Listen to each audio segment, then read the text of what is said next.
When you're going for this rapid scale, how do you, how does a, I mean, if you had to talk to young founder, how do you tell them to maintain their calm? What are some of the frameworks that you usually tend to deploy at these mental models? I think one thing is obviously as you scale fast, the nature of the problem starts to become bigger and more and more complex, which means that you would need to have a really solid leadership team around you. So the number one thing that we tell people is please start to sort of focus very, very heavily on the Right. kind of leaders you bring into the company, because that can have a make or break effect on the company.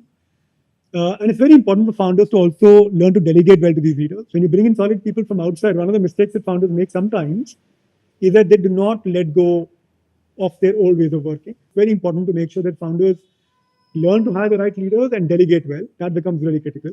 The other thing is you've got to be able to move from the very, very sort of, dynamic, quick to respond, one-on-one ways of working in a small setup, to putting in place certain sort of mechanisms to be able to manage the company better. So things like, for example, your governance forums, your review forums, your metrics dashboards, having the right way to sort of review those metrics and think about the right sort of RCAs about them. So I think those mechanisms become really, really critical.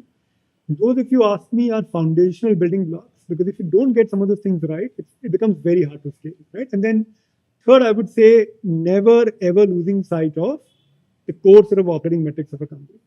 I mean, if like I'm saying, if you're acquiring customers, are you acquiring quickly enough? Are they retaining enough? I think those core metrics you should never lose sight of them. But Are there exceptions? no, Never. no, there should never be exceptions to those, because that is exactly when things start to go awry. The minute you stop looking at the most important metrics, if you stop looking at them, nobody will look at them. And that's a recipe for very, very quick sort of, degradation in the way the company is sort of run. So the math always has to make sense, and there's no excuse ever. Yeah. The core metrics always have to move in the right direction. It may be fine if they're not there yet today. It's perfectly fine. But there has to be line of sight to those metrics improving. There have to be initiatives to those metrics moving in the right directions. I would say for leaders, for founders, please look at the leadership team and look at the way you sort of delegate to them.